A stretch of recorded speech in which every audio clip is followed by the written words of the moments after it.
And we're here at episode 1 with the man himself, Mad Max, Mächler from Germany. Max, thank you very much for joining us on our first ever episode here.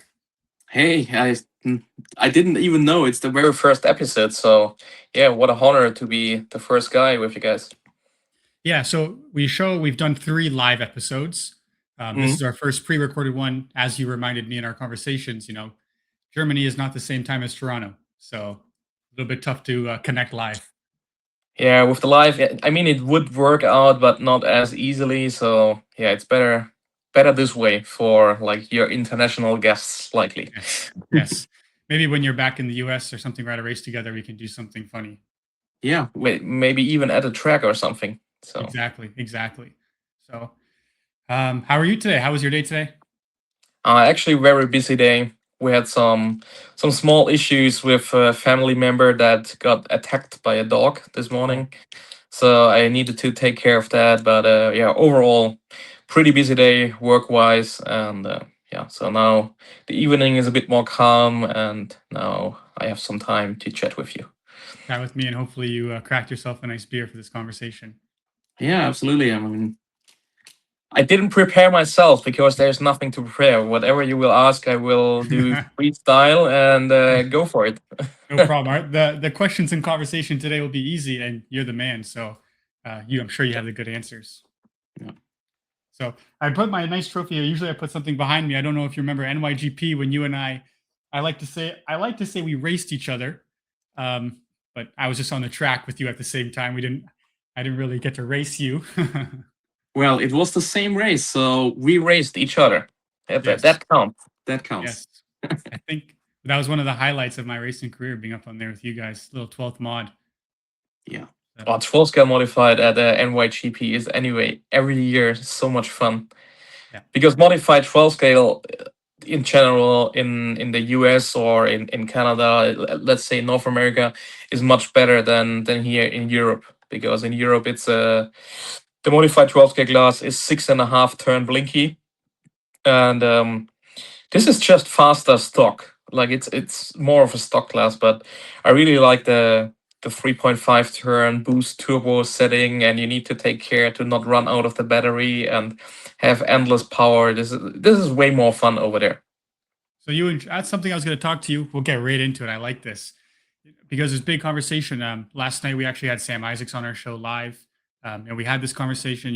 Is modified racing too fast? 12 scale mod too fast? He's with you. He likes the 3.5 open ESC, but the turnouts have been low, obviously in North America. But you like that speed? I mean, I really like that speed, but I in general I would say for the most guys it's too fast. I would agree on that. But I don't like the trend of making classes always slower. Like, I totally disagree with what's happening in the US, especially in touring car at the moment. Like 21.5, 25.5. I mean, 17.5 turn is already very slow for me, Yeah, even on carpet. I know the tracks in the US are smaller, but I feel there's something up with people complain it's too fast, then they try to make it slower, and then guys that should race higher classes go also to the slower classes and steal other guys the trophies.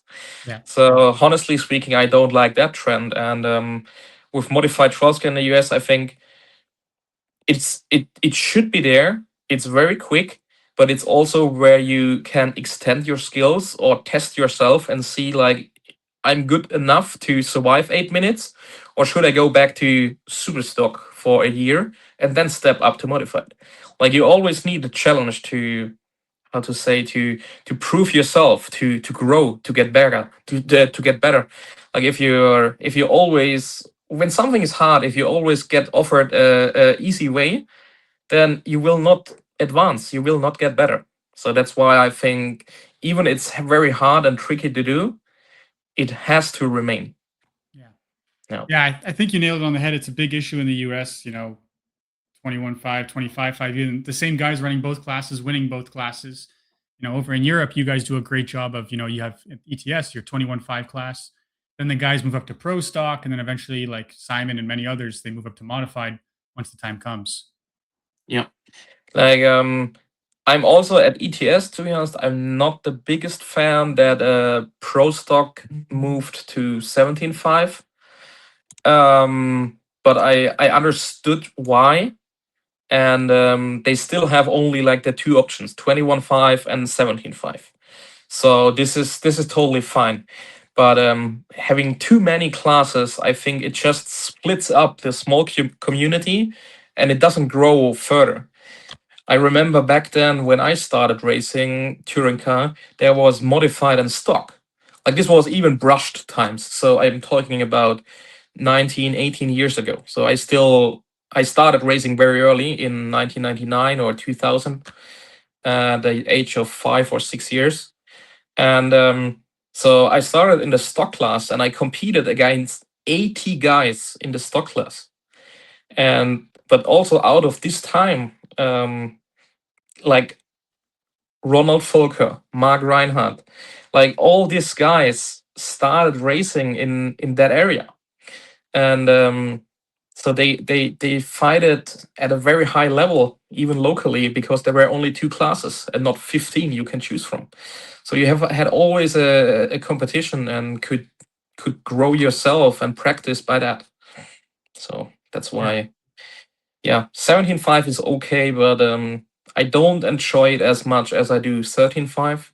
For me, 13.5 is still the pro stock class. It should be the only class that called pro stock, or super stock is also okay, like it's in the US. But everything lower is not pro stock, in my opinion. Got you. Yeah. So you must like the ETS or the ETS/European races better because ETS 6 classes, and then our big races over here. I think Indoor Champs has 14, 15 Yeah. classes, and same entry. Yeah. I You mean, know? you, even if I look at the US races, the people that race the different classes, like the new founded ones, these are the people that anyway go to that race. So you don't grow you don't really grow the community. You just split up the community. Everyone has to stay longer because you have more classes, just that everyone can go home with a trophy in best case. And that's not how racing works, in my opinion. It's a But good way to put it. yeah, but we see that here, for example, in Germany. This is also, yeah, in, let's say, even in school, things happen. Like when I was in school, you had like some sport tests or you played soccer, and it was clear if you have two teams playing soccer against each other, one team will win. Nowadays, I know from my sisters and everything, there's no winner. Because if one team loses, the people or the kids could feel bad about it and get in the loop and can never get out of it. Like, yeah, that's, for myself, I call that bullshit. So Yeah, I agree. So if you had to pick then maybe 6 classes that are the standard 6 at every big race, or 7 classes, what would they be? Because I know you guys don't have like 17.5, 12 scales, not a thing over there.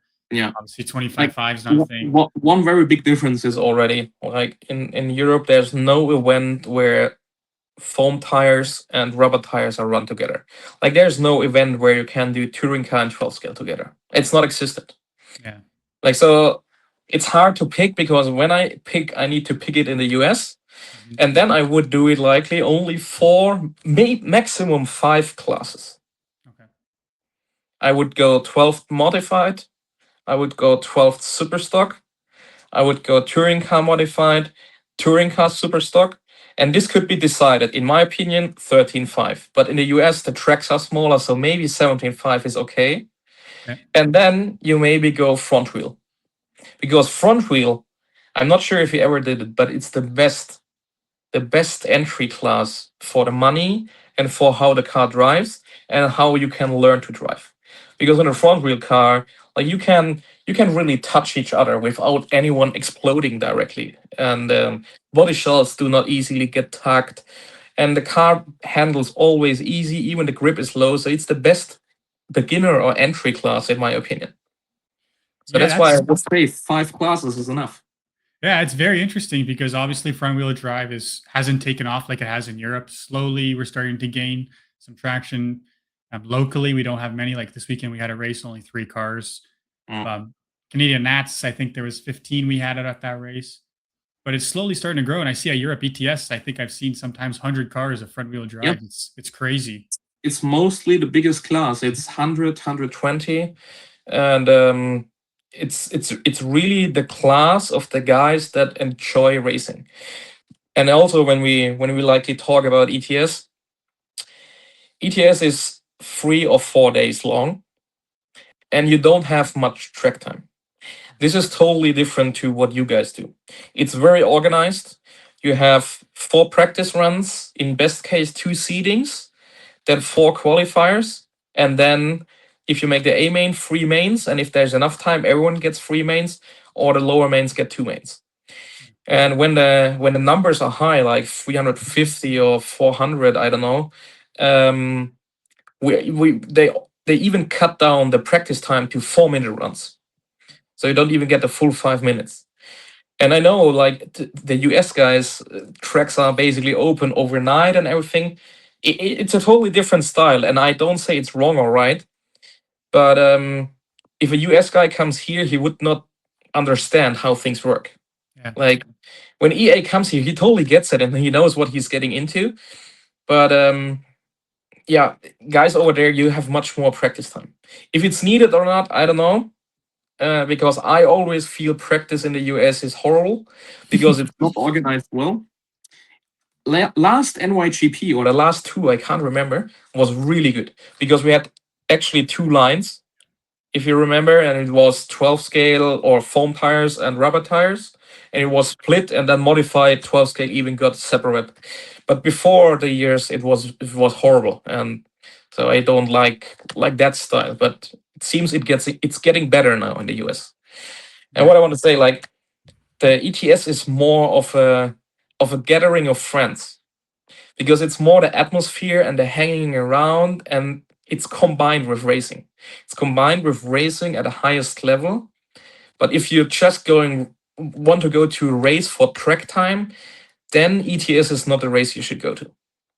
So it really sounds like you like the ETS races, the European style races, more than per se the USA styles or the North American style. I wouldn't say more. It's just very different. I enjoy overseas races like the US. I actually enjoy more because it's more that I go on a plane, I do a trip, I travel, I experience new stuff. I have different food, I have different drinks, I have stuff I never saw before. So for me, these races have always that kind of thing that gets it for me.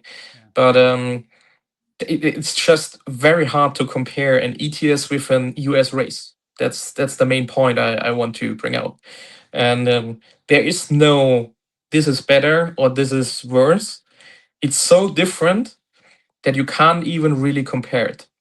Okay. Where do you think you're? I mean, you've been all over the world, from Western Hemisphere, Eastern Hemisphere. Where's the one place or one race where like it's your favorite place to go and you have to go, you love it? And on the counter of that, where's the one place where it's like, shit, I got to go there again for a race? Do you have one of those?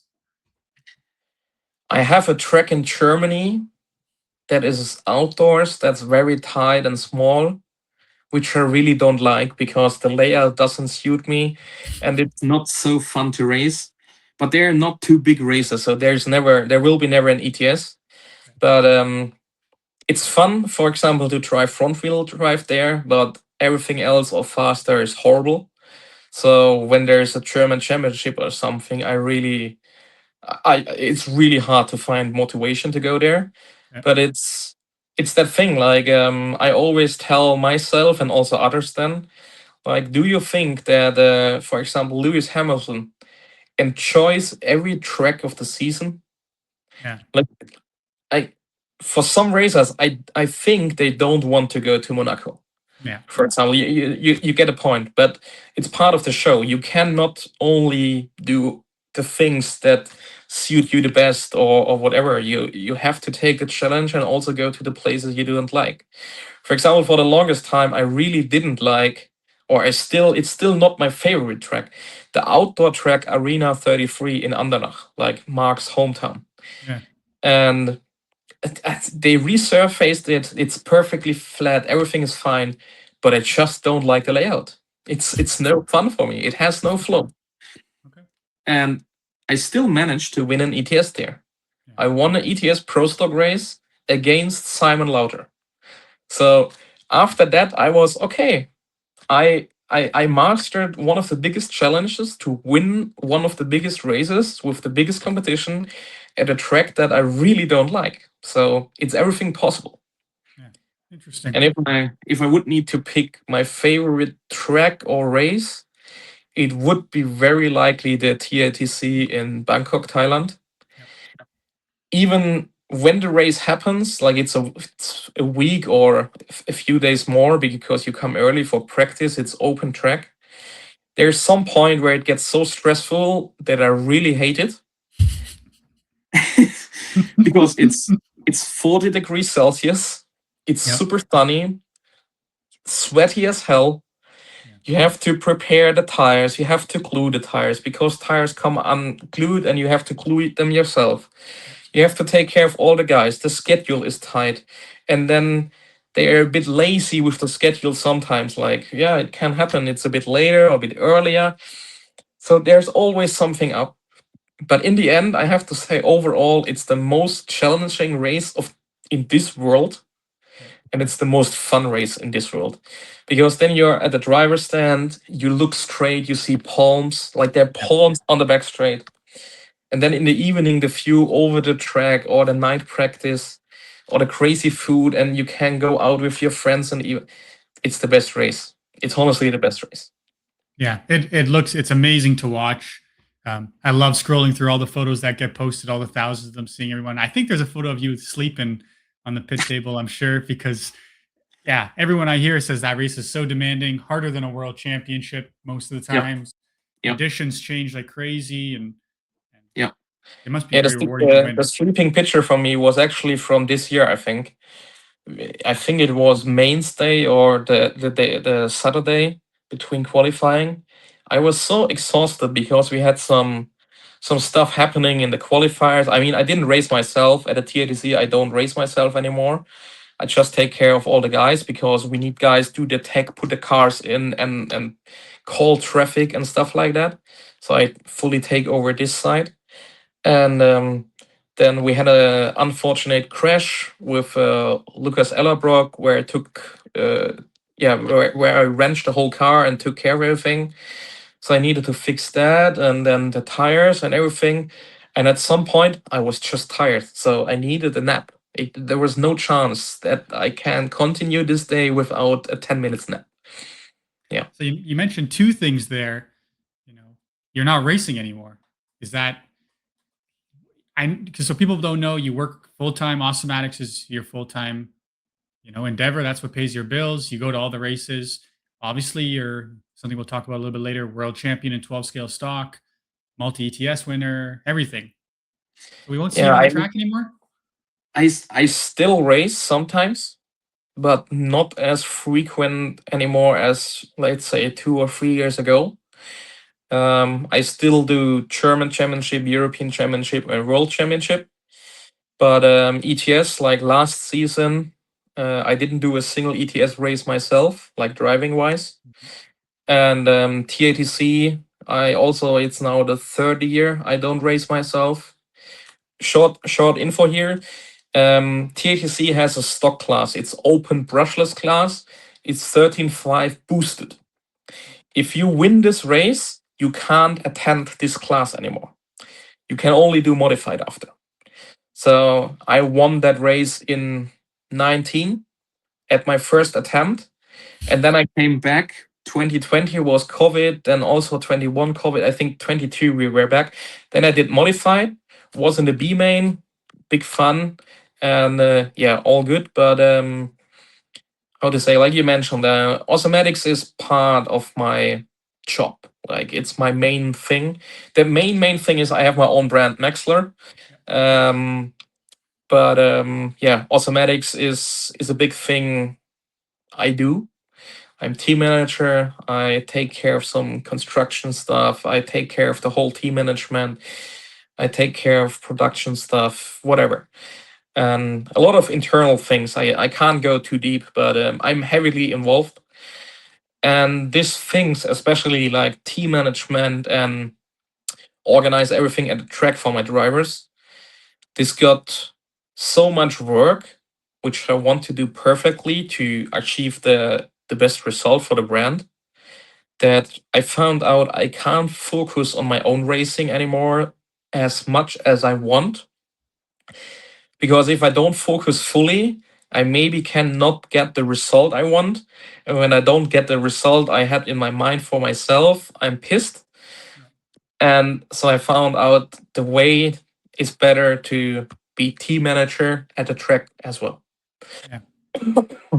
When you go to some of these races and you're the team manager like TITC, ETS, you must get a little antsy to want to go on the track though and rip some laps and compete, I'm sure.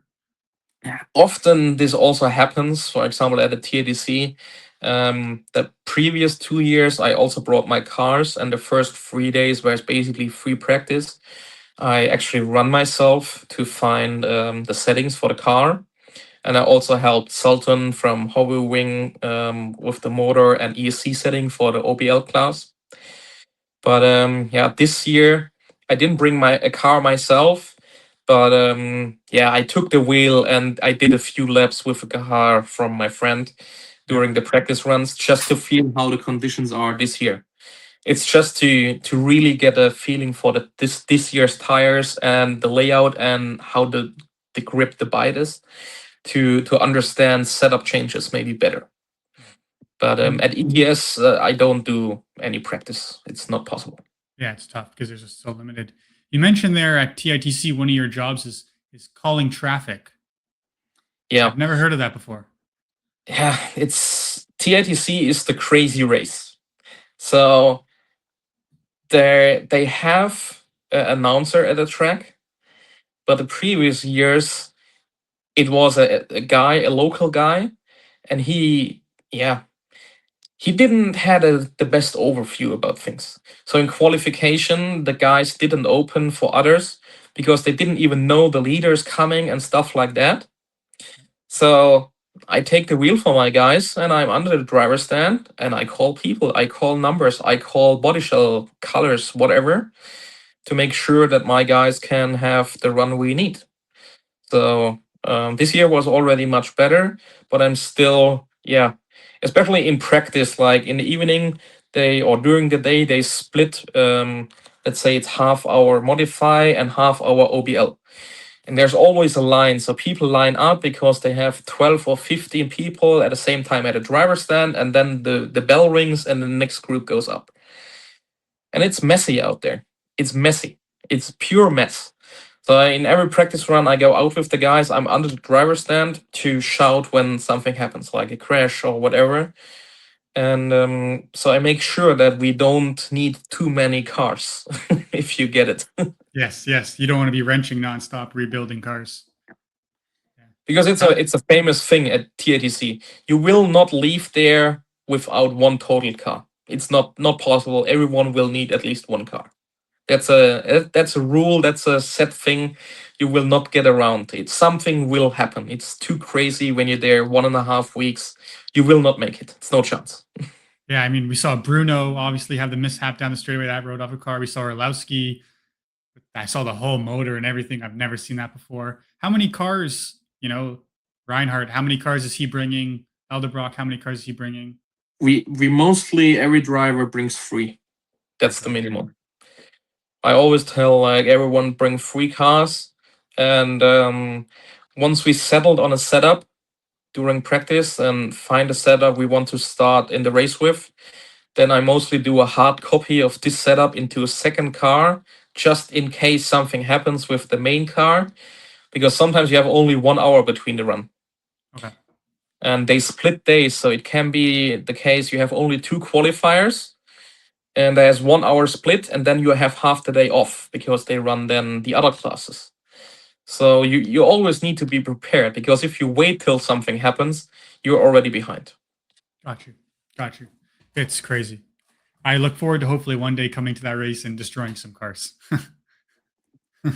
Put it on your list, honestly. Yes, I will. Like, if I have to choose one race to recommend, it would be also this race, but only if you're ready to take what it needs. Like, this race will beat you down, build you up, beat you down again, and maybe build you up. Yeah, it's. You go Is it the through one race different. you recommend? Like, if there's Yes. one race in the world, it'd be TITC. Yeah. Gotcha. Definitely. For Gotcha. the experience, for the overall thing, like TATC, Thailand itself is super nice. Food, drinks, everything is kind of cheap there, and it's all great quality. Even street food, we eat for 1 week street food. They cook across the street. Yep. You buy rice with beef and veggies and everything. You pay less than €2. Like, it's nothing. It's A cheap. bottle of water is 20 cents Yeah, it's maximum. crazy. Like, Crazy. in Germany, a bottle of water is €2. Like, it's outrageous, the comparison. Yeah, yeah. I want to take a step back because obviously, as we mentioned, RC is your full life. Every day you're RC, whether it be behind the scenes, at a track, testing, building. Are your parents into RC? What got you into this crazy hobby so now it pays your bills? So it all started with my dad that bought himself a Tamiya BMW E36. I think it's the TA01 with the red gearboxes back then. And we went to parking lots, and I was a kid. I was 4 or 5 years old. And it didn't take long till I got my first own car. I got it for Christmas the year after. A Tamiya fighter buggy, very famous car back then. Many people started with that. I think it was also Simon Lowther's first RC car. Okay. And so it was, yeah, parking lot bashing, driving in the garden. And one of my father's work colleagues, he was working in an RC shop back then, and they had a permanent indoor track. It's like 40 minutes away from our home. And then we started going there on the weekends, and it was an indoor asphalt track. And so we got into the on-road racing then, clearly, and stayed there forever. And it was always my hobby. It was always my hobby at the weekends. It was clear I go with my father, and we enjoy some RC there. And then I think 2000 or 2001, there was a racing series. Back then it was the LRP HPI racing series. It was quite big in Germany. And they had M chassis cars from HPI. That was a mini version of the sprint car. And this was my first race car. So I did my very first race there. And I think I won the B main or whatever. It was just pure joy. Yep. And yeah, from then everything developed further. And I got into more racing, but mainly locally first, like in between 1 or 2 hours. We traveled and did some races, and then the first German championship and so on. And it all developed. And yeah, how to say it, we got more involved in the local club then. Yep. And my father and myself, we took care of opening the club at the weekends, and more people came, got more connections, more people, like friendships were created, and so everything evolved. And at some point, we went to the bigger races, still in Germany, and there was a racing series back then called Team Orion Speed Weekend. It was organized by Uwe Reinhardt, and I think also at that time maybe with Scotty. And it was the pre-version of the ETS. Okay. And at the same time, there was also another big race in Germany. It was called the LRP Touring Car Masters. Maybe you saw videos of it back then. Yep. Yep. This area, like this track, was also only 1 hour away from us, or even shorter, 45 minutes. So we also went there every year, and we saw the guys, Atsushi Hara coming over, Barry Baker back then, Masami, Umino, all these guys. So we got early an insight of the real hard racing. So everything developed, and it was always a dream to step up and whatever. And then, yeah, everything got a bit better. The ETS started at some point, and we did the ETS series. And at some point, we did a race then in Austria because of the ETS series. And then we did the race in Italy. And so it all developed. You've You've mentioned some massive names, and as many people know, Germany is a hotspot for top tier on road Yeah. talent. As you were growing up in racing, because you're not an older guy yourself, I'm sure Reinhardt was there. Did you have any influences growing up that you saw at these tracks, or guys that stuck out to you that you're like, I want to be with that level when I'm older? In my area, there was actually Ronald Völker and Okay. Steven Weiss back then. I didn't have a connection to Mark for the longest time. I only knew him from the LRP Touring Car Masters and so on. But Steven Weiss was a big name back then, and he was in my club. So I learned a few things from him, and I looked up to him and Ronald and that Mark. And my biggest idol was always Atsushi Hara. I don't know why, but when I was like he was the most flashy one, and his driving and everything. So I was a big Hara fan. At Okay. one LRP Touring Car Masters, I actually got a body shot from him that he used. I could not speak English, so I needed my friend to help me to Mhm. talk to him, and I got the body shot. It was a full white one, but it's the actual one he used at a race. You still have it? Yeah, it's also in the Okay. collection. Yeah, because as you know, before we talked before the show, you have the massive body cell collection. How many bodies do you have in that now? You think? It should be close to 150 now, Crazy, and crazy, these are all real used race paints from the drivers around the globe. In the meantime, so it got crazy. pretty big. What was the Yeah. point then, as you're growing up and traveling, where was there a point where you're like, I can do this at an international level, I can compete? Was there a race or a point in time where you're like, shit, like I can do this? There was some point I was close to stop racing at some point because for the longest time I was a HBI hot bodies user. Yep. Yeah. Then I did some switch to Tamiya, and Tamiya was then already I was the biggest Mark fan at that time for sure. And after that, I had a switch to Serpent, and I did some modified racing and stuff like that. And I didn't enjoy it anymore. It was no fun because the results were not good. The car was not great, and everything was going downhill. And then there was Freddy Südhoff at my club, and also a longtime friend. And he was like a fire starter because it was the time he joined Awesomatix. And they were always running at our local club back then. And he told me like, "Hey, how about you try an Awesomatix car?" So I did a few laps at my track with a car from a friend who used the Awesomatix. It was pretty good. And it was at the start, or basically before the beginning of my education. So after school, I started education at a Mercedes as a car mechanic. And from my very first salary of the education, I bought a Awesomatix A700L shaft drive car. Okay. And it was shortly before ETS Mülheim-Kärlich. I don't know the date anymore. I would need to look up the trophy or whatever.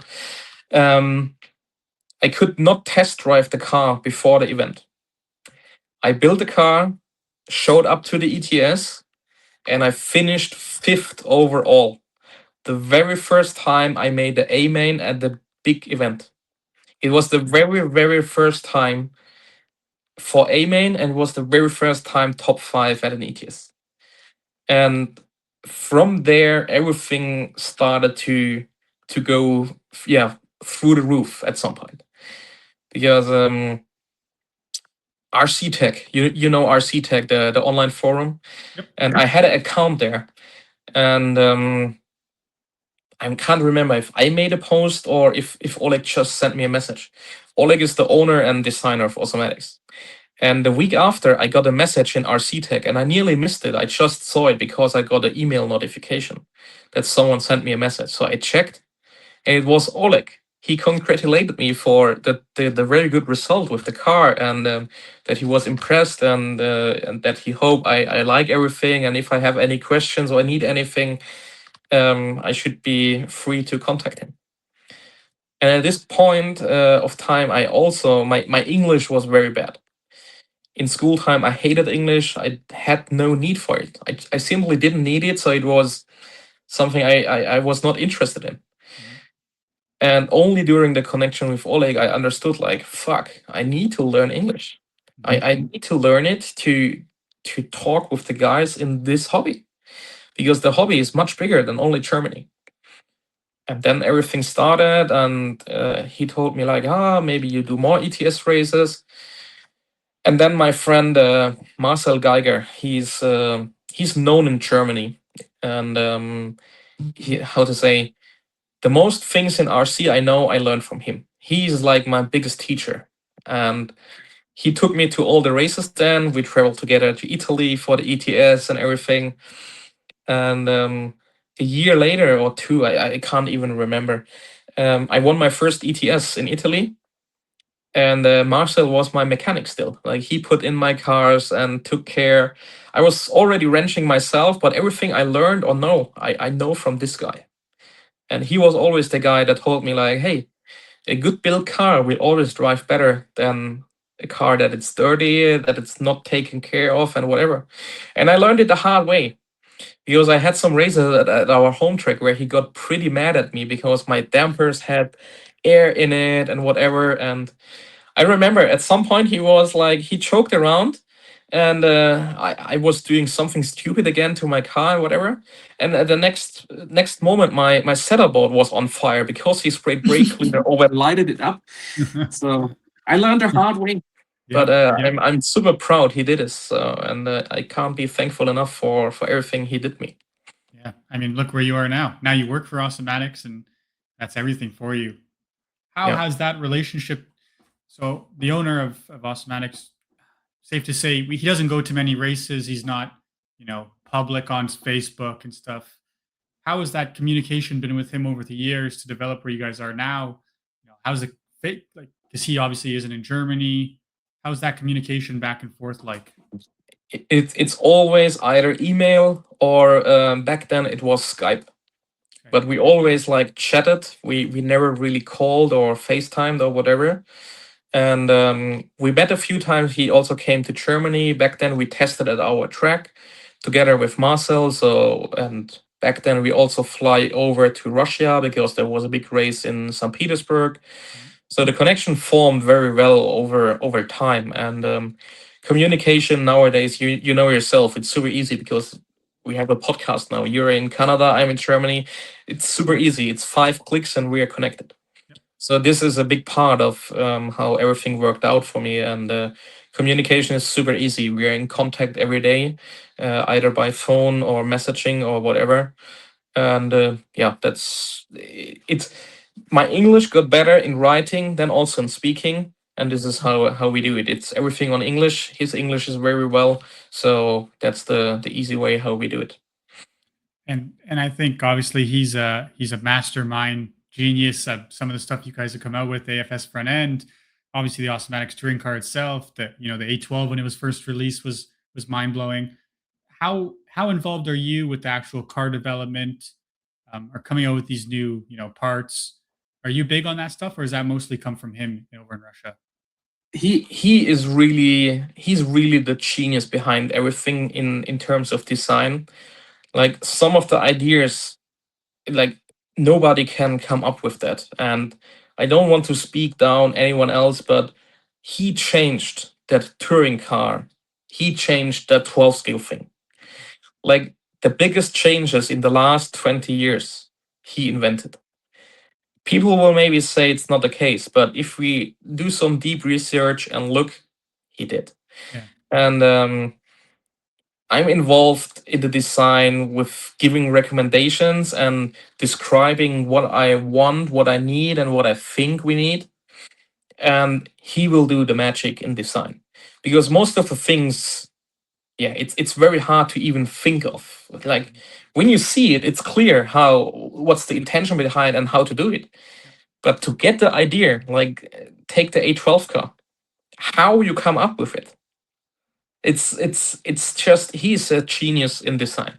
Yeah. And he's a aerospace engineer, former, or he worked at not actually space but airplanes, let's say airplane engineer, and had to do something with the hydraulic system and stuff like that. And yeah, so this is where also the detail for the shocks and everything comes from. Yeah. And yeah, so I'm involved in the design, and the whole team is involved because with all the data and test reports we write and the data we collect and send over to him, it's all centralized by myself. So I get all the reports and infos from the team drivers. I short it, I sort out the things, the double informations and whatever, put everything together and shoot it to him. And this is how we develop and move forward, because we can only learn or know which direction to go with the actual feedback from the drivers. And how many? Obviously, as you know, X-Ray has it's they're big. They have a lot of people working for them. Um, it's all over Facebook. How many Awesomatix? What's the behind the scenes of like how many people are working for Awesomatix? How many designers do you have? How far away are you guys looking? Like, I see you're laughing there, but are you guys Let's 2 touring cars advance? let's say whole Awesomatix is less than 10 people. Wow. This is likely less than some other RC brands have as graphic designers. Yeah.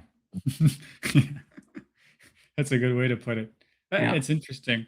I can't go too deep into detail, but let's say the most thing you see happening, I'm very deeply involved.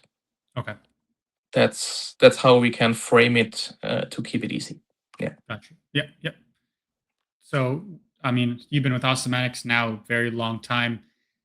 We've seen so much development from your shaft car, your dampener car, your obviously the A12 at the Worlds when it was first released. Has there been a platform that's been your favorite to work on, or something that you're like, this is badass. I love working on this. It's I actually don't have a favorite. If I would pick a favorite, it's always the next car coming. Okay. Because I always like to see what Oleg is actually coming up with and figure out the ways how we make this work at the track the best way, and test the new ideas and things. This is what drives me. This is what keeps it going for me. And there's not a particular design or whatever from the past that I say this is the thing. I would say it's always the next thing coming up. That's the best thing for me. And currently, right now, is there some neck things in the work that we should have our eyes out? I mean, obviously the A12X and WC been out for a little bit now. RR has been out for a little bit now. I mean, I could now come up with the phrase that everyone has, like, yeah, if you stop doing something, you're not going forward. We always work on something. Yeah, everyone knows that we are constantly doing something, but everyone else as well. So, speaking on the future, we are working on several things, but I can't give a closer information on what. Okay. But every platform is at any time in development. Like, I know Oleg has always an idea. For example, the production is also a bit smaller, for example, than X-Ray. That's a matter of fact. Like, X-Ray is the biggest, in my opinion. In the meantime, they're one of, or basically they are the own company, the only company that have their own machines, like their Yeah. own production line. It's a matter of fact. Like, other RC brands don't have that. Yeah. And so it's always a process time to get things done and finished and whatever. So when we do something, we produce in a bit smaller batches. And when Oleg sees, like, hey, I could improve this part, for example, let's say a chamfer at a screw hole, Mhm. then he will change that for the next batch. Yeah. It's a detail. We maybe don't even see it. Customers will not see it. But for him, it's an improvement that he can do to make this part better to machine, easier to machine, hold up better or whatever. And he will do it. Yeah. So there are constantly ongoing changes on even existing parts when we find something that we can redefine or do better. Yeah. He's a perfectionist, and it seems to show. I mean, the Awesomatix cars that I've worked on, touched, built myself. I mean, perfect. Uh, Yeah. Everything fits amazingly. All the no missing parts in the box. Obviously, the performance is amazing. I mean, missing parts in the box, can happen, also happens to us, but also happens to other brands, Yep. because car kits are still packed by hand by people, and where people involved in doing something, the chance that a mistake happens, it is there. It's normal. We are all humans. We all do mistakes, so nobody is free of that, right? That can happen. And about the quality and stuff, we really try to go for the highest always. Also, the material choice. You will not find a single part that's made of aluminum that's not 7075 T6. Like, not a single one. Not even a belt tensioner. And there it's completely not needed, but even that is made of the highest grade. Yeah. So, and this is, Oleg has a detail for everything. If it makes sense that we have a special machine screw at an area because it has some advantage in design or whatever, we will do it. Gotcha. Like, there's no hold back on anything. No shortcuts. No shortcuts. Yeah. I always have to say, if it would be an advantage or faster that the chassis would be pink color, we would run pink color chassis. Yeah. No matter what. So you guys have the touring car, as everyone knows. You have the very famous A12 platform. You have the Fronty platform. Will we see a new platform anytime soon? Is there an F1 in the works? Can you give us any insight? Are you guys dampeners in off-road? Is there something you can give us a little insight on that, The Formula One car is actually not on our list because it's existing, but it's not a too big market. And we don't see too much drivers overall. And also the class itself, the driving these cars is not too great in our opinion. And because I always make that example. A viewer comes to the track, a visitor, and see a Formula One car go around the track, and his expectation is, oh, that's a Formula One car. It must the best handling and the fastest car, right? Yep. We are pretty far from that. Yeah. So a touring car, a 12 scale car, whatever, is much better in handling and quicker than a Formula One car nowadays. Yeah. No matter if it's the rubber tire or the foam tire. At ETS, they use foam tire, but still the handling and how the cars drive, not a fan of it. Just say it like that. We never know. Maybe this changes, but at the current moment, we are not working on a Formula One car. That's something I can say. I have a project that I gave to Oleg, or a wish for another platform. Maybe Okay. some people already saw some posts on my Facebook and whatever. I Can you can't give us a say more. scale? Can you give a scale? It's smaller than 12 scale and it's on road. So Okay. now people can make up their mind and see. Okay. Exciting to see that. And yeah. And no off-road desires? Off-road is actually, it would need a lot of time to get into that market. Yeah. It's actually the biggest market, we know that, but we're also kind of limited on time for development. Like I said, Oleg is the main guy behind, and it already takes a lot of time to be on track touring car, to be on track 12 scale, to be on track for front wheel, and maybe the next chapter we maybe open. Yep. So the off-road car would be very challenging to enter the market, and also the whole structure for off-road feels different in terms of teams, in terms of traveling, in terms of tires, in terms of costs.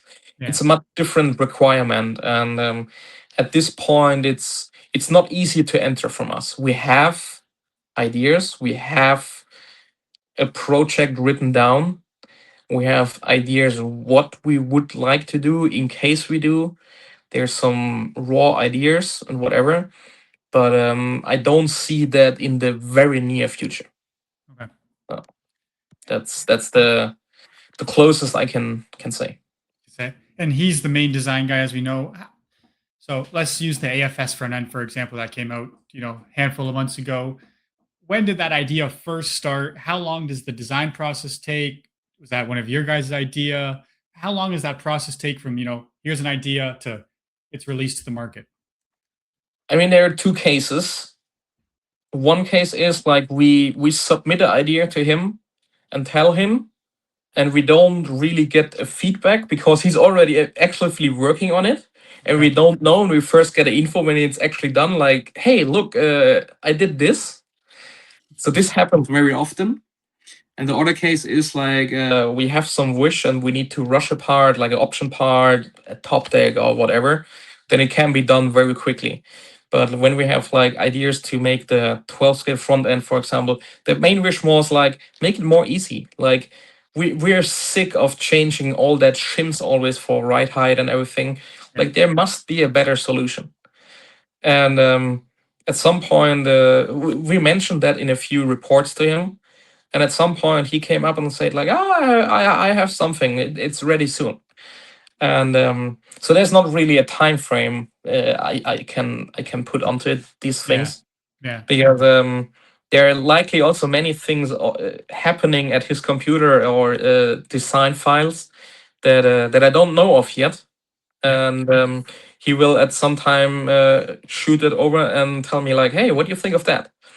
So he's very creative. It's like an artist. Yeah. And did you ever see an artist that can be controlled by anyone? It's not possible Yep. because their brain works in so many directions at the same time, and it's very hard to put that in lines or timetables or whatever. Yep. Yeah. So also It, one of the reasons why we don't really have time frames for when there is a new car. We don't know. It's ready when it's ready. And people always smile and tell me like, give me a timetable or whatever. And I tell them there is no timetable, and they think I joke, but it's not a joke. yeah. It's the reality. Like good things take time, Yep. and I will never rush him. Makes no point. Yeah. Well, I got to say that as a user of the AFS front end, I use it at the Roar Nats. Amazing. It's It's when I first saw it, I was like, oh, this maybe, and I built it and I use it at the track and change the small things. it's a game It's changer again. changes. Yeah. It changes 12 scale. I mean, I'm sure we'll see copies from other brands within a couple of years, just how things go, but Yeah. insane to think about that. The first thing I told Oleg when he showed it to me when it was finished, I told him others will have to copy that in no time Yeah. because this will set a new standard again. Yeah. Do you And have do you guys have anything coming up? I don't need to know, but is there any other groundbreaking things coming up that will change on-road RC racing? Yes or no? you never notice till it happens. Okay. Is there anything that he sent you where you're like, holy shit? Like, is there There's a lot anything of right now? there's a lot of stuff he sent me in the past or we talked about, which we agreed we can't do because it would be too big change Wow. of racing. Like Wow. yeah, there were some ideas with dampers which we can't go that way because it would be too like over complex, likely too expensive, and it would be maybe banned after one race if we do that thing. That's some crazy things to say. Because we It- see other companies come out with stuff and it's like, oh, okay, like not to talk shit about other brands, but the MI10 came out, some small changes, nothing groundbreaking. We'll see the new X4, some small changes, nothing groundbreaking. But I feel like every time Awesomatix releases something, I look and I'm like, holy fuck, like that's crazy, you know? So I mean the RR car, the update with the dampers. If you're not an Awesomatix guy, they don't note how big the change of the dampers were actually. yeah, yeah, Like it's the first damper in a touring car where you can change from progressive to linear mode without opening the case. yeah. It's crazy. It's a huge thing, and it went a bit under the radar and everything, but it's a huge thing. It's a very big thing, Yeah. Yeah. and Wild. it looks like small details, and but it went a lot of development into it, and then machining, designing all these parts. Like we have very small parts because what Oleg designs and this scale, it must be very small to work. Yeah. And these are he is into details. Yeah. It's beautiful to see. Sadly, I have not built an Awesomatix touring car yet, but maybe I got to get myself to build it because, yeah, just a Yeah. different level of touring car now. Yeah. Many people don't know. Well, many people do know, but many people don't know you're also a world champion, which not many people get to say in RC. So, that's pretty badass. And right now, you're the reigning world champion because we haven't had a 12 scale world since that win. Yeah. That's got to feel phenomenal. This was how I describe it. The preparations for that race started 1.5 years before. Because I knew the Worlds will happen in the US, and I had some US events, and I got in touch with Sean Rayfield at some point, and he showed me some 12 scale stuff because I was still rather unexperienced in 12 scale, and he showed me some tricks, and he saw that 12 scale suits me very well. Okay. So at some point I was like, okay, in 2020, the Worlds in UK, when we first showed the 12 scale to the public, the A12 prototype, I finished 5th. And this was basically my very first 12 scale race. I never did a 12 scale race before. And then I told myself, like, hey, without practice, without experience, I got 5th. So if I put some effort into it, I should win that thing. Mm-hmm. And that was the motivation. And then, yeah, more and more, the knowledge progressed, and then the meeting with Sean and so on. And then at some point I was like, okay, I know myself to really deliver the best performance at the Worlds. I need to go to a perfect state of mind, which is some mental work, right? And then to do this, it would be good if I would not need to worry about the car and setup. So I'm kind of like Oleg when it comes to, like what he's doing in design, I do when I build cars. They must be perfect. Like it must be on point. Like, and I need nobody touches my cars setup wise or whatever. I do all this myself, and I would never ask someone else to do anything at them, right?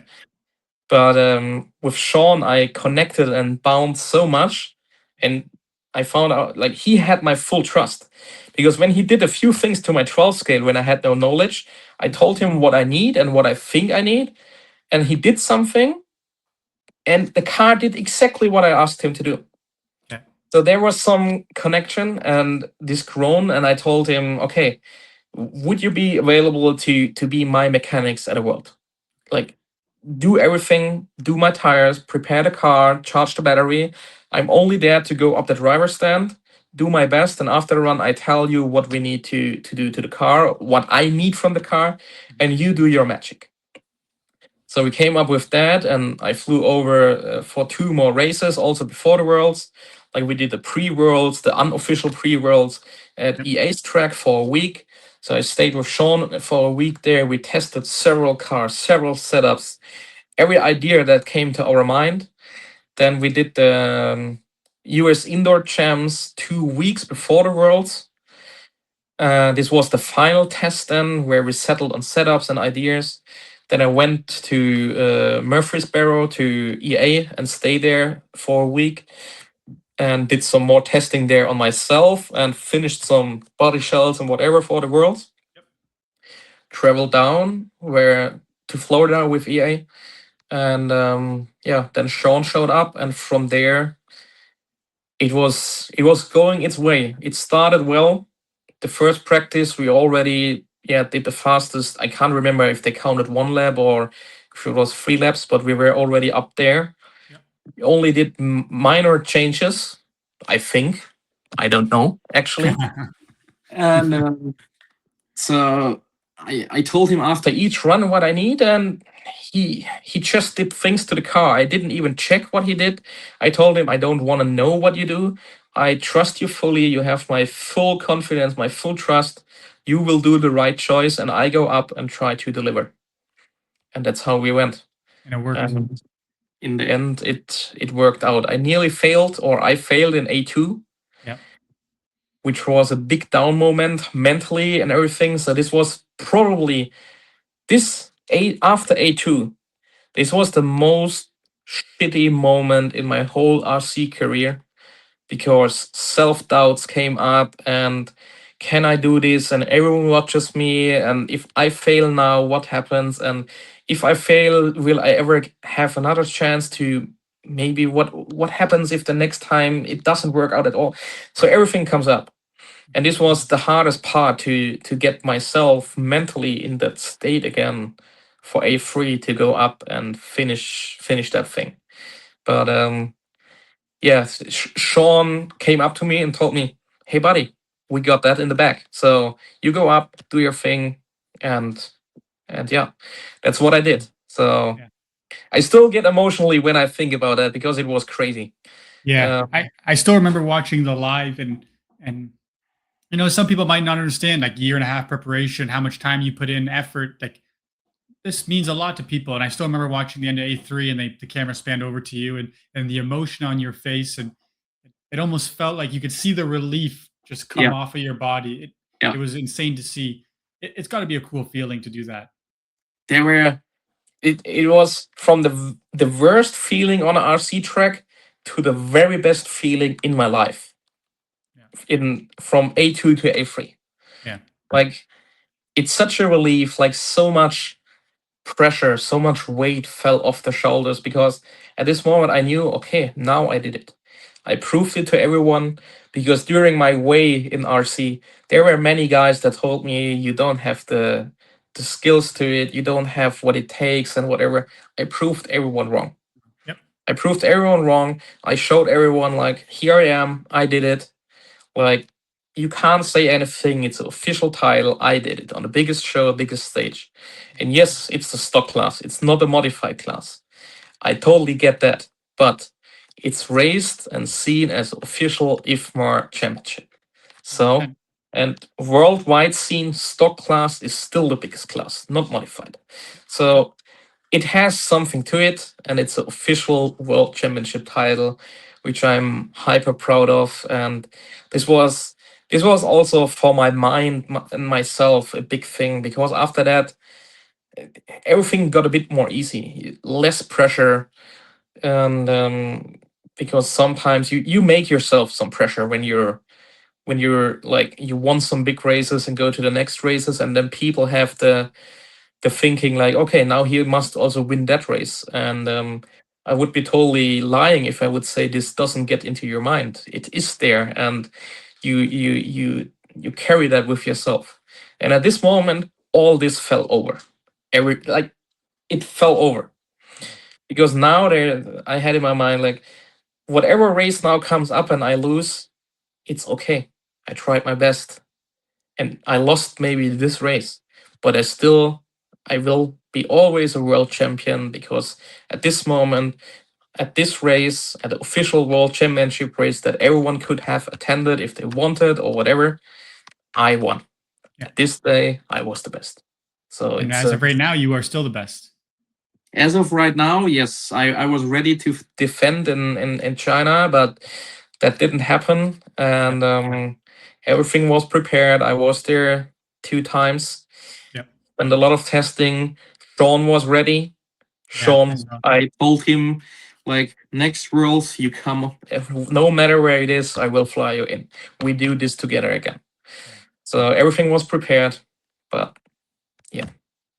And it got canceled, sadly. yeah. So I'm Um, still with my title till it happens. you are still the 12 scale world champion of the spec class. Yeah. That's gotta be cool. I want to talk a little bit, the technicality side of things. We get a lot of people asking. Obviously, setup is huge in RC, and yourself, you're a master of setup. You know everything exactly.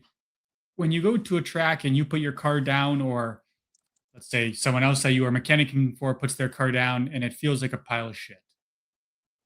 What's your first step? What are your next steps? What are you looking at? How does Mächler deal with that? I I get this question very often, and I think that every driver or mechanic has his own way, and this depends on former experience and feeling. Like when I drive a car, I feel it like I sit into the car. I would say for myself, I'm also a decent real car driver. And with a real car, you feel it with your whole body because you sit in. And it's very crazy to me, but I have the same feeling for RC car, but I'm not sitting in there. It's only eye-hand coordination thing. But I can directly see, okay, it's over rotating, it's pushing, it steps out there, it does something strange mid corner, whatever. So I feel that like I sit in the car, and then I check the car setup if I don't know what setup is installed. And when I drive, I already get in my mind, which is built by experience, what could be the possible course. You know, for example, when the car over rotates mid corner, when I go off power, it means to me it shifts too much weight and the rear downstop is maybe too low, and this can cause over rotation. When I have not enough on power grip, like out of the corner, maybe there's not enough toe in, or maybe the spring is too soft and the car goes fully into the ground and the tires have no load. So whatever the car is doing, I collected so much experience over the year that I just feel or have already in mind by the feeling what's going on. And that's also a case or a thing why I say many people ask me if I could also write a setup book. There are some good ones existing. But in my opinion, I don't know how I should tackle that, because for what I know, it needs also the feeling and the experience I have. And I feel I can't bring that down to paper that everyone can make use of it because they don't have the feeling. Yep. It's good, like with a setup book, I'm also not good with working with the setup book because I don't even fully agree on everything that's written there. Because some things are feeling based. Not everything can be fully based on theory, or let's say it can be. But if we start with the theory, did you ever see a Formula One car doing 1,000 kilometers down the back straight and then have to brake and steer in 180? No. So this is where the theory of the real car world and the RC world stops, in my opinion. Okay. Like the forces that our cars have are multi-time higher than any real car suspension. Like the movement, like the micro movement in our car down the back straight is likely more movement than a race car does on the back straight on any normal track. Yep. And this is already a big thing. Like the movements, everything is it's much different. So theory works only to a certain point, because I think we go over certain limits, which then become, how to say, a problem, which you can't really simulate anymore or understand. And this is where then the driver feeling comes in and see what happens on the track. So some setup changes, even inside the team, some drivers feel some setup changes different. Okay. Is there anything where, let's say you're at ETS, you only get 4 practice rounds, you put your car down and it feels not bad, it feels pretty good. Is there any things that you change right away to see if the car wakens up, or is there any things that you play with right away? Like, what are your main things you go to with setup, or is it just straight off how the car feels? It's straight off how the car feels, and it's also like, I'm that guy. Basically, the first 2 runs at the race, let's say the first 2 runs are always practice runs, right?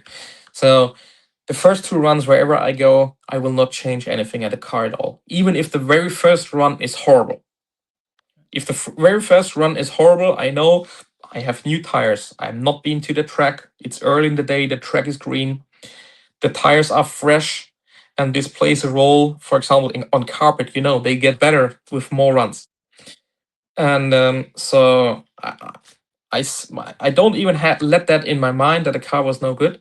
I will wait till the second run, because the second run the car will be naturally much better without doing anything to the car. Because if I change now something and it was down to the track conditions, I have no data or understanding of the change, because it was maybe purely the track. So I outrule the track evolution from obviously the most worst run track wise, the first run, to get a better picture than when after 100, 200, 300 cars went over it. So it's a much better state to start off. And after that, if the car still is very bad, I start making moves. And depending on how much time I have, I either go my own way and see. This also depends how bad the car was. And if we have other cars in the team that were amazing already this second run, then the most wise thing is do a hard copy of that and go from there. Got you. Got you. So this is how I tackle it and how we tackle it in the team. At the races we send out, like if we have 4 guys, they go 4 cars down with 4 different setups. Yeah. Because this is 4 times the chance. You have the car that is very good, you will have one that is dog ass slow, and you will have 2 okayish ones. And then it's clear that 3 cars must go to the setup of the car that was really good. And we start over again. And from there, we go different ways and try to redefine the setup. Do you think that driver style highly impact the setup? As we know, people drive a lot smoother. Some people drive significantly hard. How much does that play in when you're helping the team guys set up their cars? It's actually a big thing. We have much different driving styles in some areas. But we know that. For example, the more aggressive guys, they need setups with a bit less steering because otherwise they overdo it. But there's super easy ways to make that happen. So for example, if I copy a setup from Ollie Bultink, like he's a more smooth driver, his car's more loose, but he used more steering lock. He used more steering, but he controls it. So I know if I copy Ollie's setup, I make less EPA, like less steering lock, because I always use the full wheel like a retard, and and Ollie has that feeling, and I don't. So I must change that by setup. So I know already to what adjustments to make, and this is the same for example, if Ollie copies the setup from Lucas or crosswise, we always do some small adjustments. It's either on the radio or actually slightly on the car with less toe in, more toe in, or whatever, to directly try to balance out the driving style difference when we do the setups. Got you. And when you're preparing cars prior to a race, we taking cars down to rate to chassis? Are we rebuilding all the dampeners, diff, everything? Or do you just do some small things? There's not a single screw in that thing. Okay. Not before races. We could say, in my case, before I go to a track. It doesn't matter if I go testing, if I go prototype testing, if I go testing for a race, or if I go a race. No matter if the race is against 5 people, 10, 50, 500, same preparation always. Because I set myself a baseline that I always need to go off. And the only baseline I can always recreate the same is when I do a full rebuild, exchange when something is worn out, reloop everything, make sure everything goes perfectly. It's the only way I can test something and verify something. In between runs, are you guys doing a lot of work? Like, let's say it's practice 1 or Q1 to Q2 per se, are you taking, I see some guys, they just put the car on the shelf, and then at the time they grab the shelf, sauce tires, go back out. At that level, what are you guys doing between runs? In my car, or in my case, because when, let's say, for example, at an ETS, okay? From the first practice to Q1, it's less than 10 runs. And I know I started with a perfectly built car. And I use the best loops available. I use the best stuff available everywhere in the car. In 10 runs, if I don't have a crash, nothing gets bad, right? Everything is still fine. So only when it's super dirty, like the track is super dirty and dusty, then, for example, I redo my drive shafts and bearings, but that's it. And clean out the pulleys a little bit if there's some debris or rubber on the track. But if you come with a perfect prepared car, you don't really need to do much during race day. Okay. That's the point. If you show up with a shit box, you can try to make it better during the day, but then I question myself why you didn't do this before and start with the perfect car. Like, why waste the run? Why waste the time? You Clearly, mentioned I get the point. Not everyone has maybe the time to do it at home. I don't say anything against that, but I know also top level drivers that show up with not perfect prepared stuff, and they should have the time, and they have the time, but they don't do it.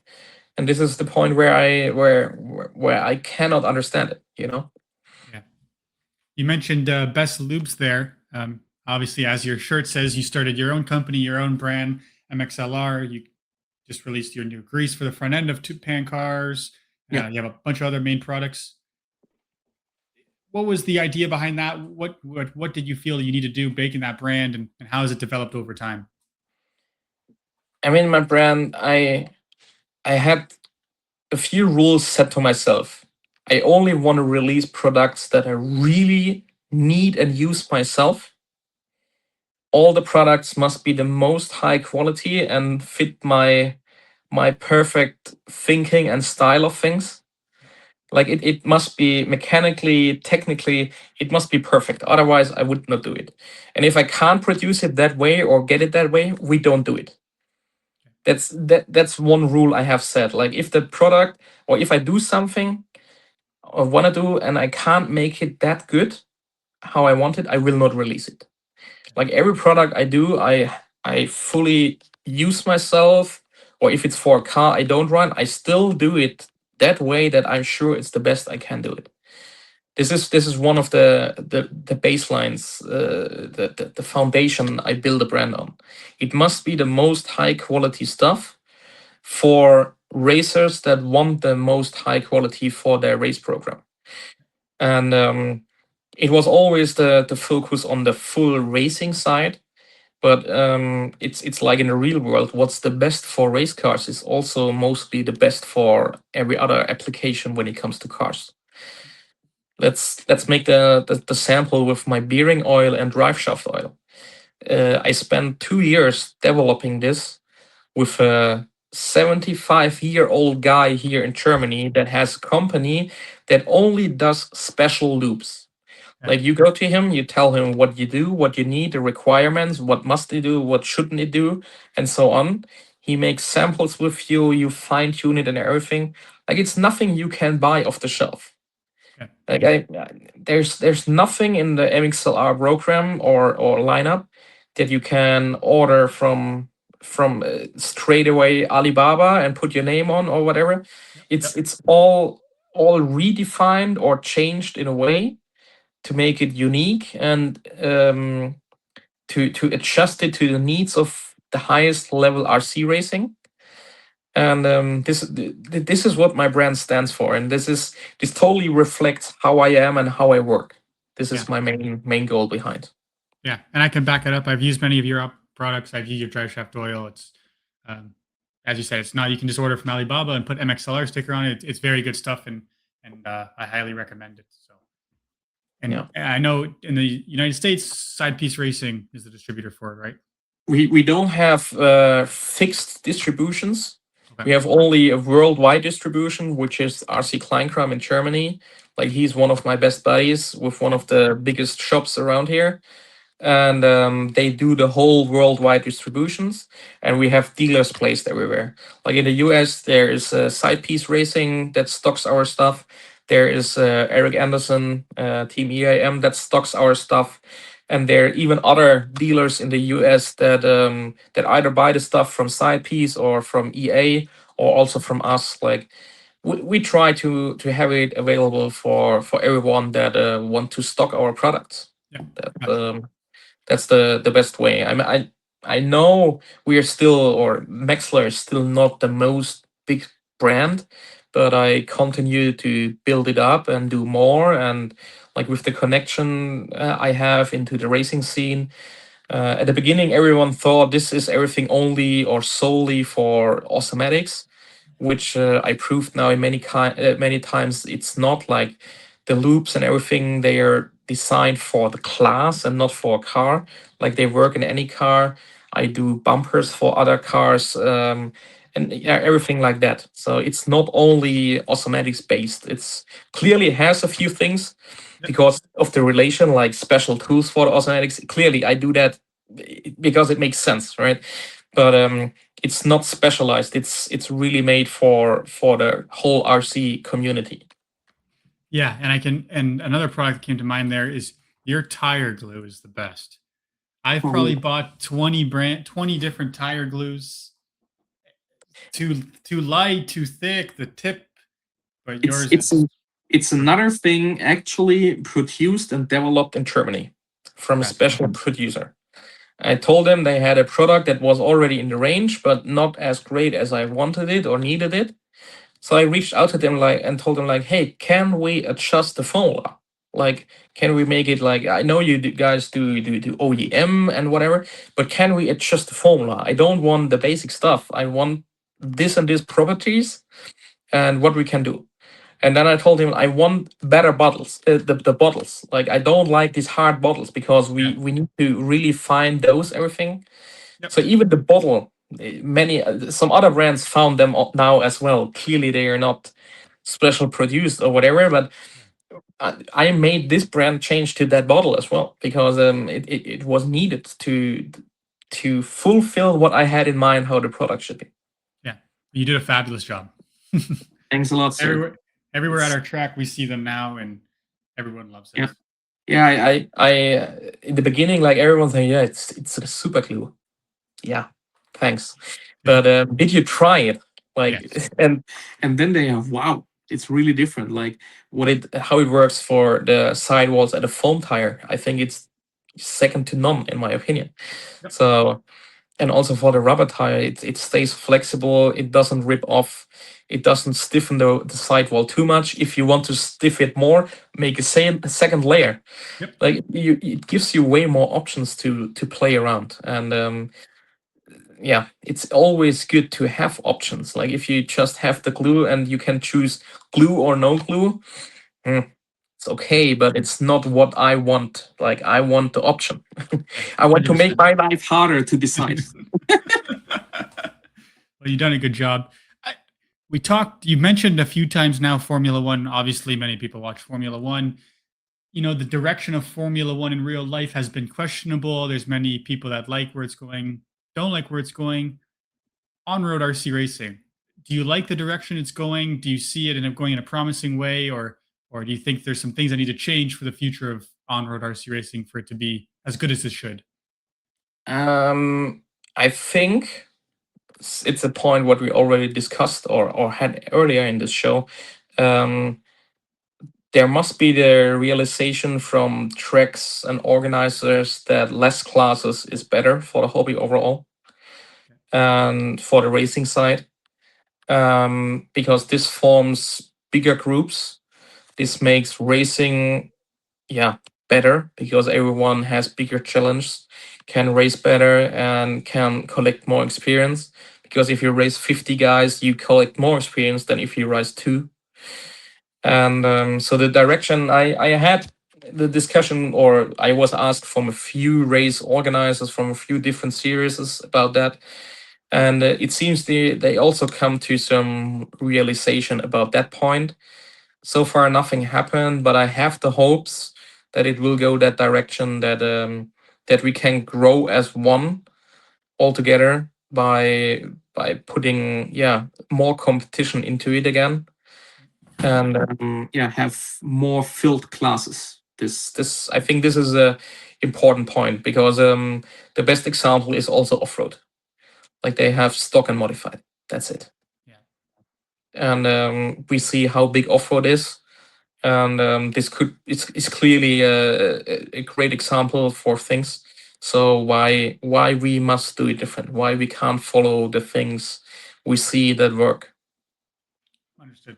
It makes complete sense. I mean, even North America and Europe, we talked about. I know it's slightly different, but like your 12 skill Euros had 100 130 entries, whatever the Yeah, number was. something like that. Yeah. Yeah, and that was two classes. And then over here we had our Roar Nationals, which is like considered our Euro style, and we had, I think, 8 classes, 9 classes. I know it's both, but it's the same amount of entries. Yeah. So it's like two cars, 9 cars, same entries, Yeah. something doesn't add up. So I I mean, it's completely agree. I'm I'm I'm also not sure. There's you must take into account that the mentality of people and racers is also a bit different between Europe and US. Um, so I'm not sure if it will fully work out what I think, or like I said before, I'm not sure if I'm right or wrong, and I would never say that I'm fully right. But I think that most US guys, they just do multiple classes because the other guy does multiple classes, and the wait time between the runs would be longer if they do only one class. And then this thing starts, and everyone, like, the other guy does 2 classes, but my friend does 3, and he has more track time than me because he does 3, and then this whole thing starts. Yep. And if Yep. you limit it, like at the ETS, you cannot do, like, they're indoor. I'm not sure, maybe even outdoor. I'm not firm with the rules at this moment, Yep. but there's a chart that says, like, if you run front wheel, you can't run modified. Yep. Like, there's some chart that outrules things. And so this is why maximum, I think, 2 classes are allowed at the ETS, because otherwise it would be too big, and everyone would have, again, even less track time. Yep. So, and this is, but in the US, I feel it's always like, oh, if this guy does 2, I must do 3. If this guy does 3, I must do 4, because then I have more track time than him. Yeah. So it goes higher and higher, and the pure amount of classes allows it. Yeah. Yeah. If there would be 100%. only 3 classes, they maybe could run all 3. I don't know, but it would also come to the point where then they need to run too shortly after each other and so on, and it would limit it itself. Do you think different disciplines then, like, you and myself, we only run on road per se, we don't off road. Do you think different disciplines help people become better drivers overall, or running different classes help them? Or are you a believer that if you want to be good at mod, you run mod? If you want to be good at stock, just run stock? What's your thoughts on that?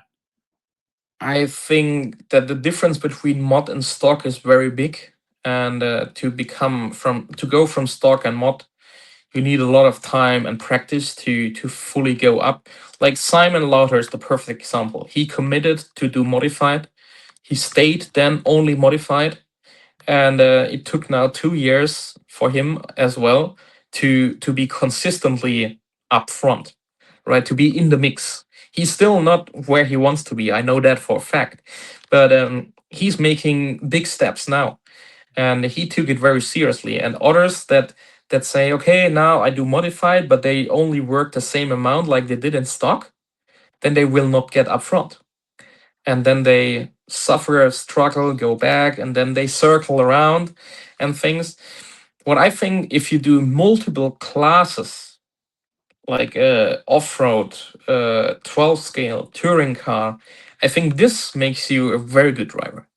I Okay. really think this helps, because you collect more experience, more different feelings, how cars feel, and when they feel this way, what they actually do at a track. So this is a thing that help you. But I'm also the believer, like, if you, for example, for myself, when I said I really want to go for the 12 scale thing, I did not do much touring car racing in that time, and I focused myself on 12 scale. Also, this comes down again, like, I would never say that I'm the guy with the most talent. I know myself, and we know this for a fact, that the results I had in the past, or still have, or how, whatever you want to say, I did by pure work. Like, I just worked more than others. I went more often to the track. I practiced more than the others, and I spent more time there. But it still can be the case tomorrow. One guy shows up, puts half the effort, but is still quicker because more natural talent. And there's no scale, no rating. You can only see that, Yeah. and discover. So it's not the same route for everyone. Yeah. Do you have any, I would say, tips or words of advice for someone, new in this hobby, young in this hobby, that, they want to take it to the next level? I know you mentioned maintenance is very important. Do you have any words of Maintenance is, advice? maintenance is important. What I also learned over the years, like, if you plan to really get on this and want to commit and want to go further, then when you make decisions, for example, let's say you need a new radio. If you know you want to go further and want to stay, don't look at $100. Like, buy that more expensive thing, because it will bring you more joy and it will help you to develop your skills. The radio and servo and ESC is often a very overlooked thing where people try to save money, but this mess up what they learn with their hand-eye coordination and their feeling. And it's very important that you learn it from the beginning, or when you try to get more into it, that you do it the right way with the right material. And it's like in the real world, we have the saying, if you buy cheap, you buy twice. Yeah. And if you want to commit, and you can, like if you can, then I recommend to directly go the more proper stuff, because this will help you long term and form better experience for yourself. Yeah. And also, like, try to set yourself reachable challenges and go up step by step. For example, what I did for the longest time back then, when I was at a race, there was a guy, when I was in the C main, there was a guy that won the B main. So my next target was to get as good, to beat at the next race, or in a time frame of a few weeks, beat that guy that won the B main. Like, don't set too big goals in the beginning. Go step by step. Yeah. Like, always look up to other guys. Never look back. That's not the way you want to go. You want to go up. Yeah. But don't look like, if you are at a C main, you can't set yourself the goal that next week I beat the A main winner. Like, always set appropriate goals yourself. Try to reach them, and when you reach them, set the next one. Set it a bit higher. Always a bit higher. Yeah, I think that's The important. way. Yeah. Yeah. I know, like, realistically, when us guys go who are hobbyists, I know I'm not going to go to a race in the USA and beat Sam. I'm not going to beat Kevin Ebert. I know that. But I think the cool thing that I look at is like the gap from race over race, how far away was I 10 seconds, 8 seconds, 7? So I think Yeah. that's important for people to understand that in both stock and modified classes. Yeah, you always need to see, like, you look your improvement and set the goals to a point that you can actually reach. And this yourself, you train yourself to get better. And it's also like some satisfying moments is also very important in the hobby.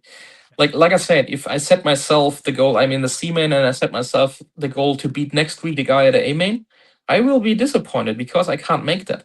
But if I set myself a reachable goal and say, like, hey, okay, this guy was only 2 seconds quicker, and if I would not have made that stupid mistake in the second lap, I would be 3 seconds quicker than him. So in theory, this guy is my next challenge because I should be able to beat him. And then you set yourself this goal, you reach it, and you have that moment of joy, proud, and this does something to you. Like, Sure. everyone likes to achieve goals, to win something. Everyone knows this is a good feeling. So set yourself some goals that you can reach, and you go automatically higher. For sure, I set myself at some point, I want to win the world championship, but I knew, like, in a good weekend with the perfect preparation, and if the stars are aligned right, I can do it. Yeah. So that's why I set it. I would not have set that goal to win the world championship if I would be position 105 at the last worlds, but I was Yeah. fifth. So it's not that far away. And it makes the hobby much more enjoyable because we have some guys, guys that say, "Oh shit, I didn't make the show." Yeah, but that's okay. You made the B main and you worked your way up in the B main. Look Yeah. at the small wins, not the big losses, and it makes the Right. hobby way more enjoyable for everybody. Absolutely. Like, even winning a B main is a big achievement. Oh, yeah. Like, it's a thing. Like, it's something to be actually proud of. And also a C or a D main. Like, it's you always learn something. Like, there's not a single weekend or whatever you do, you learn from everything every day. What's some goals? World champion, ETS champion. Any goals left for you that you want to fulfill in your RC career? Because you're still extremely young. You're still, prime driver. Any goals left for you? I would like to win myself touring car world championship in spec. Spec, yeah. That would be a goal. I would like to defend my 12 scale title. But honestly, and this is not meant in a strange or bad way, I still race because I want to win. Like if this ever goes away, I will stop racing myself, but it's still there. It's just a bit buried more inside. Because like I said before, it shifted, right? My racing is still important for me. I still do like it's still part of it. But for me, I have now much more joy, much more satisfaction when my team does well. Like that TATC win for Ella Brock this year was a big thing for myself because last year we couldn't make it. Like we were close, we got, in my opinion, robbed the chance in not the fairest way. So I was very mad, and I had this for a whole year in myself. And I went to that race this year with the gang, and it was sure in myself we need to win that race in the OBL class.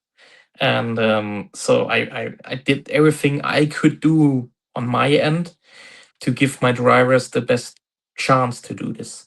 So I even played tactics in qualification, that we start from P1 and P2. In the last qualification, Lucas Ellerbrock was leading and Ollie Bulting was second. And after 3 minutes, I called out Lucas Ellerbrock. Like he stopped. And Ollie Bulting took the TQ in the last round. And I know Ollie Bulting need a TQ in the last round. It must be quicker than the overall time than from the Thai guy who also was the same points as Ollie. Yep. But I know if we start P1 and P2, the chance to win the event is much higher. So I totally aimed for this, and I was the guy down there to like had it in hands. I told the guys before the run, like, if you hear your name, you pull out. Yeah. And so, but it was still my responsibility, and in the end, it worked out by 4/10. Yeah. It could have gone wrong, but I'm the guy down there who needs to take the risk then and makes the call. I did the call, it worked out, and starting P1 and 2 was a major thing to win that race in the end. So, and these are the things that mean in the meantime a lot more to myself.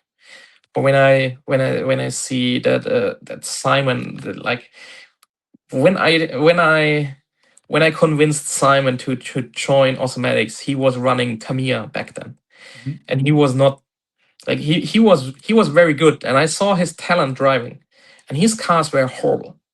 Like the status of his cars were horrible. And then I joined this guy with the help from Freddy Südhoff still back then. And then Simon had his first race. We had a Reedy Race Europe once. Yeah. An indoor Reedy Race Europe. It was in stock. And it was the first official race from Simon Lauder under the Awesomatix flag. It was 14 runs, 14 single runs in the Reedy Race style. Yeah. And from this 14 runs, 12 runs he did not finish. And there were, I recall it, there were maybe 2 runs where he didn't even make it to the start line. And after this race, I was to myself like, what the hell did I do with this guy? And the next ETS race, he won. Yeah. Like from there he started. He won all races in that season. He became champion. But there was a moment where I asked myself, what did I do? What did I like? Why did I take this guy? Like I saw something, but it seems this will never come together. And now he's world champion. He's European champion. He's 12 scale European champion. Like he is one of my biggest racing buddies on the driver's stand. Like we fighted each other. Like at that one ETS season, we were tied to points till nearly the last race and everything. And he won in the end, and I became second. I never became ETS champion myself. I always season, yeah. But when I was with Simon at the same time on the driver's stand in stock class, we knew each other, like what will happen and what we will do. Like when Simon was starting first, he he was sure when I start P2 that if there's not 100% chance, I will not go for it, and I will make sure that we get this race win for Awesomatix. So. And this is also what we do nowadays. Like my team is all on that. We're still individual racers. Only one guy can win, but the result as team for most of basically for all of our guys, this counts more like the individual win. We all win this together because we work together. We spend so many time together, like not even at the track at all, like even online we share all the informations, we talk, we chat, and this forms such a bond, you know what I mean? Yeah. And this is why, like, for example, when Lucas Ellerbrock won that TATC, Ollie, who became second, he also cheered like hell Yeah. because he know we did it together, and he know that his starting P2 was also a big part of that we could do it together, and we worked together to achieve this. And he, like the thing that I called out Ellerbrock, who was leading a qualifier, that Ollie can take this qualifier and move up. Like it's a give and take. It's still, we still race as a team, even it's an individual sport, you know. Yeah. These are the things that make me proud, and that overweights my own race results in the meantime for myself. I think that's huge. And that starts from the leader, obviously yourself, right? If you're a shitty leader and your team guys don't respect you, drive for you, they're not going to listen to you. Yeah. So kudos to you for building that team, and obviously the results that have followed over the many years internationally for Team Awesomatix. It's Yeah. insane to see. I went for sure different ways with building that team. There are clearly some guys out there that don't like me, which I know, because many of the reason, because I didn't offer them to drive for my team, or when they asked, I said no. But I always had a clear route in mind how I want my team, and I feel or think I have a good understanding myself for people, how they connect. And I denied some guys that could have, they had very good results in the past, and I denied them because I know they would not have fit well with my other guys. And in my belief or thinking is, in more than 50% of the cases, a good working team will achieve better results than if you have a single player in the team that sets off the teamwork. It's it's a thinking of how you say, yeah, you need someone that leads the team. And at Automatics, okay, it's me, so I lead it, and then if someone, yeah, got a no from me and hate me for that reason, that's totally fine. But I'm the guy that has the vision, how I want the team, how I want the team work. And so I make the decisions based on that, what I think is the best for the brand and fits my vision. So yeah, sorry to all the guys out there if they it's and I tell always everyone, if this case happens, that it's not personally or whatever, it just doesn't fit sometimes in the picture or in the team I have built and I want to continue with. That's the single reason, because I must spend a lot of time with these guys, and I want to enjoy that time. Yeah. Because if I put myself a troublemaker in the team, and then and all this time then at the track and traveling around, and if this caused like some bad feeling inside the team or for myself, why I should do this? Like nobody would do this to himself. Any big guys coming on the team? How does that work in the background? I know obviously these guys, most of the top guys in mod and stock, it's their living, it's their job, right? Orlowski, this is their job. Reinhardt, how does that negotiating go to get these guys? How far in advance are you guys looking? Is there anyone in the works that we're trying to get on team? How hard is that part of it? There's not really a plan you can write down how these things work. It often comes like, you basically, the RC guys overall, everybody is friends with everyone. It's not that that bad like it's in other sports, right? Okay. So sometimes you hear someone is not happy with that, and then you talk with him and you find out, hey, that's something we could offer or do, and that's how things often work out. Okay.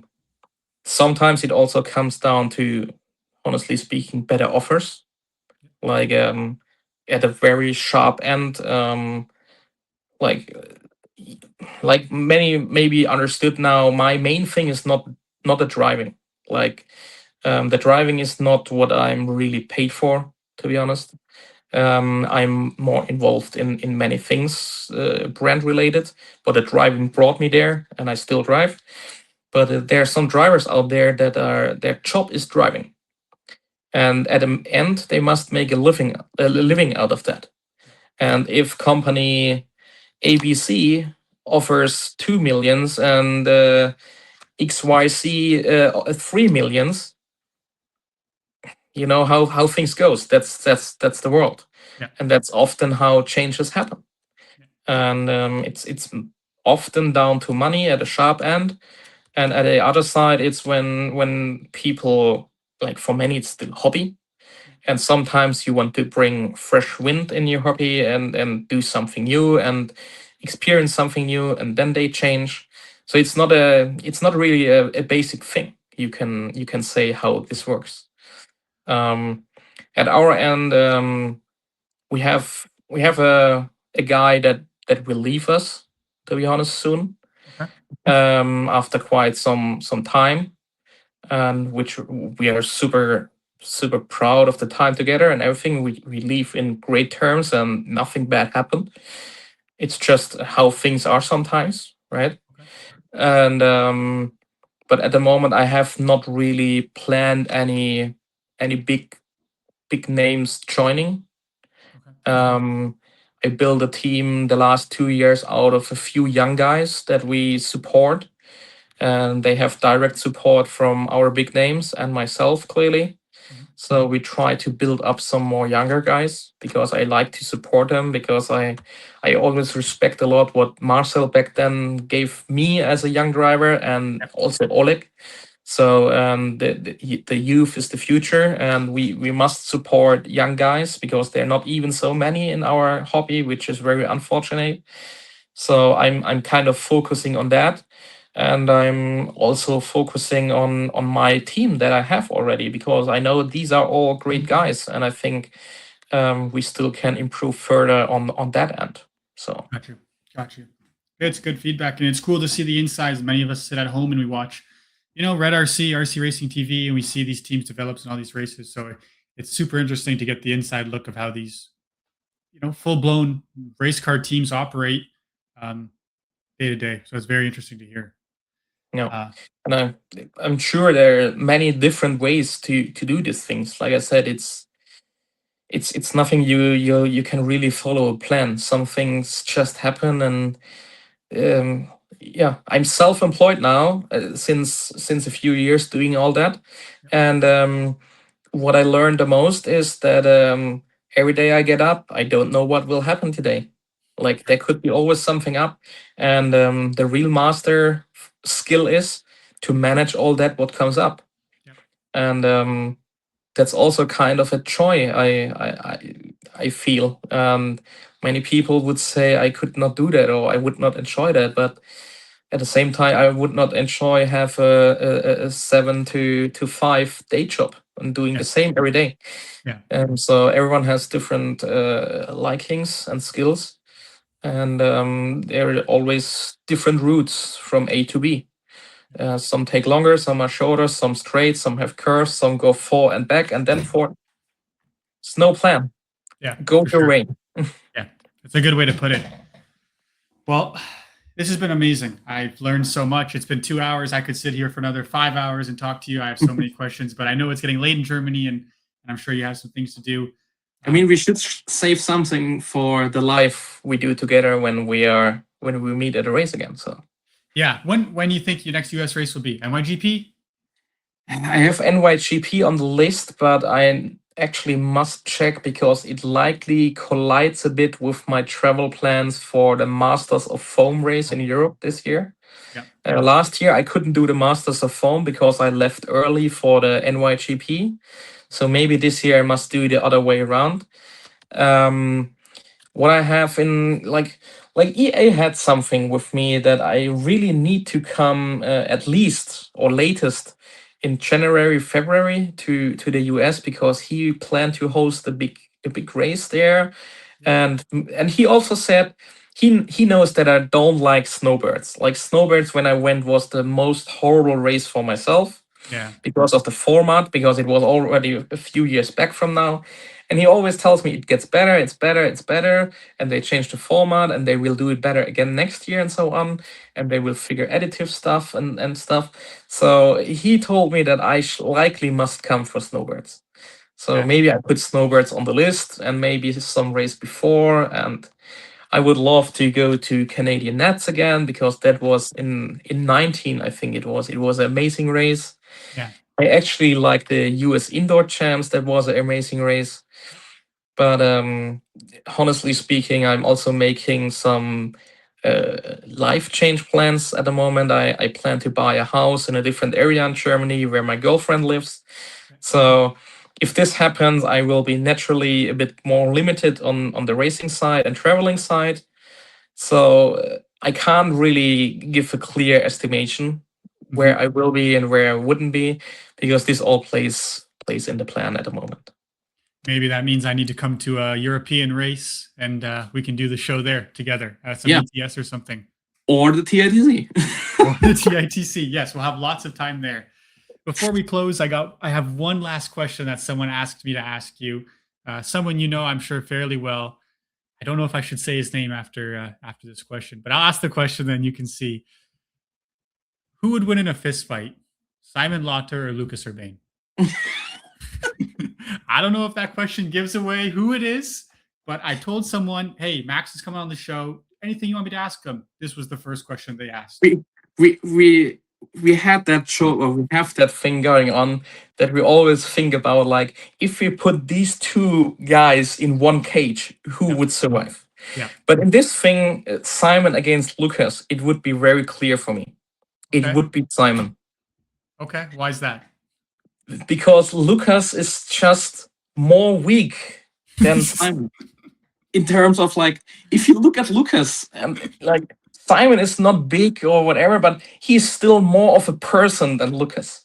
So yeah, Maybe that's why I Lucas would has some go. technique though. Maybe Lucas is kung fu, in France. Maybe they do something. I don't know.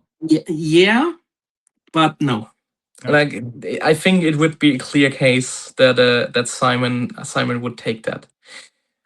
Back in the day, many years ago, we had a young driver. He was even more skinny than Lucas, but I know, like, he would go fully crazy and freak out and put your thumb in the eye and whatever. So this guy would definitely be a challenge for bigger guys. But I think Simon against Lucas would be very clear. Yeah. Okay. 1-0 Simon. You're gonna have to help me get Simon and Lucas and other Awesomatix guys on the show so we can ask this question and see the tally at the end. So you gotta help me out, okay? There's for sure a chance, I think. Yeah. Okay, perfect. Well, Mad Max, it's been a fantastic 2 hours, my friend. Thank you very much for coming on. Thank you very much for sharing everything about yourself, MXLR, Awesomatix. It's been a complete pleasure, and I look forward to racing with you and seeing you again. So thank you very much. Thanks a lot for having me. It was my pleasure. Had some nice talk. Like, the 2 hours felt like nothing. It was enjoyable also for me, and yeah, I hope I could give some good informations away and some insights. Clearly, I cannot show or tell everything, but I think people will understand that from their own job or what they are involved in. So I really try to always be as fair as possible and also shed some light on things. But some things are just too internal or in progress, which I just can't. But I think this one should have been enjoyable for the majority, and I think or hope I didn't offend anyone, because sometimes this happens because I'm very direct. Not everyone can deal with that, but I think I did an okay job this time. Yeah, it was phenomenal, and I had to try to pull out some of that secret information from you. But next time we're together, it'll be a beer on me. So Cheers. Thank you very much. Have a Cheers. good evening, Max. Thank you. Have a good one. Bye bye.